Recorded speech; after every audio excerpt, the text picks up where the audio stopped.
Hoje na coluna do Walter Longo nós vamos falar sobre o vidro. É um velho conhecido de todos nós, mas que de uns anos para cá tem assumido novas formas, né, Walter? Exatamente, Marcelo. É interessante que o vidro, pouca gente sabe disso, mas o vidro tem uma estrutura molecular de líquido e não de sólido. O vidro que a gente conhece hoje.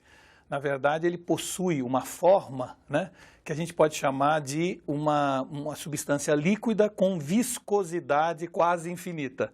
Mas, na verdade, a estrutura molecular do vidro que a gente conhece hoje é uma estrutura líquida. E o que a gente está vendo agora e observando, e mais recentemente foi, vamos dizer assim, desenvolvido na Alemanha e está chegando agora ao Brasil através de uma empresa chamada DPM Tecnologia, é o chamado vidro líquido, líquido de fato.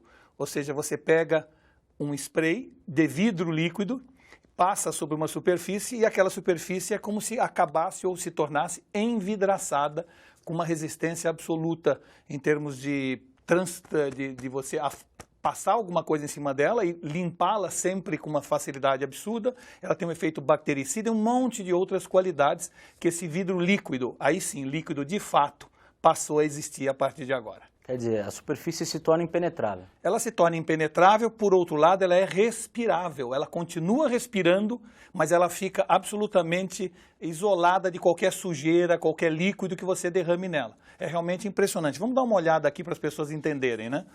Aqui você tem, por exemplo, um tecido, onde se você jogar uma água, né, evidentemente, ela imediatamente, tá vendo? Ela penetra no tecido e o tecido fica azul mais escuro e você percebe que ele, de alguma maneira, penetrou essa água. Quando você coloca numa superfície que foi aplicado um spray de vidro líquido, veja o que acontece. Ele fica absolutamente impenetrável, apesar desse tecido continuar respirando. Ou seja, você pode vestir uma camiseta, pode vestir qualquer tecido e ele continua respirando normalmente, apesar de absolutamente impenetrável, seja para gordura, para tinta, para qualquer coisa. Tá? A mesma coisa, se a gente botar aqui num papel, vamos pegar um papel aqui para mostrar a vocês, olha o que acontece com o papel, né? Um papel quando você coloca água. E aqui, quando você coloca água, veja o que acontece. A água não penetra, por quê? Porque ela, de certa forma, esse papel foi envidraçado.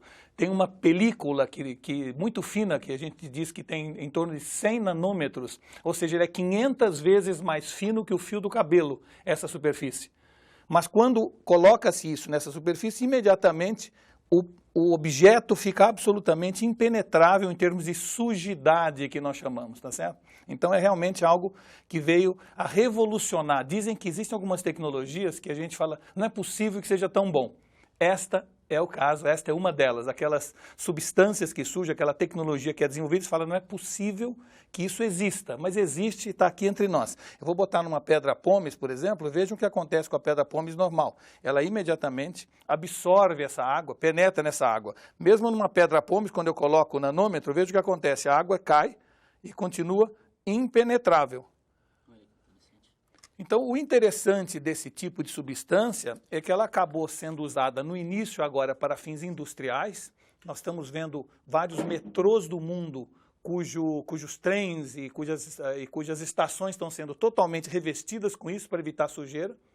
É um efeito que evita pichação. Se você passar isso numa superfície, alguém pichar, basta limpar com um pano. Mas principalmente na área da medicina, para evitar, vamos dizer assim, o desenvolvimento de bactérias, né? Normalmente você tem um enorme sistema de limpeza desses locais. Com a aplicação do vidro líquido, as bactérias não se reproduzem da forma como seria sem o vidro líquido, o que faz então com que essa substância seja muito importante para hospitais, para clínicas onde a cirurgia vai ocorrer e, portanto, a preocupação com bactérias é algo obsessivo. Então, é um produto que realmente tem uma multiplicidade de utilizações. Por enquanto, ele está sendo utilizado mais em coberturas ou em, vamos dizer assim, aviões, em metrôs, mas já vai estar disponível para o público e nós poderemos, então, aplicar isso em tudo, no nosso iPhone, na nossa camiseta, no que a gente quiser, com essa grande vantagem de evitar sujeira e, ao mesmo tempo, continuar respirável. Walter, esse produto ainda é usado em escala industrial e não está disponível ao consumidor. Mas qual é o preço dele? Olha, esse produto foi desenvolvido na Alemanha. No Brasil tem uma empresa, DPM Tecnologia, que está comercializando, distribuindo ele, mas é um produto que já vai estar entre os consumidores. Agora, é um produto que deve ser muito barato, porque a substância, a matéria-prima dele é a areia. ou seja, uma das materiais mais abundantes na Terra. Na verdade, trata-se do que a gente chama de dióxido de silício, cuja matéria-prima para fazer o dióxido de silício nada mais é do que a areia que a gente encontra em qualquer praia aqui do Brasil. Bom, Walter, esse produto também vai proteger os eletrônicos da chuva, né? Os smartphones, por exemplo. Exatamente, da chuva ou de qualquer outro tipo de problema quando você derruba, por exemplo, esse celular seu, por acaso, dentro da pia, né? Ou seja, o importante desse produto, que no Brasil chama-se Ecoglass, esse vidro líquido, é que, na verdade, ele torna a superfície impenetrável para a sujeira, para a água, mas continua respirável. E isso é a beleza desse tipo de material.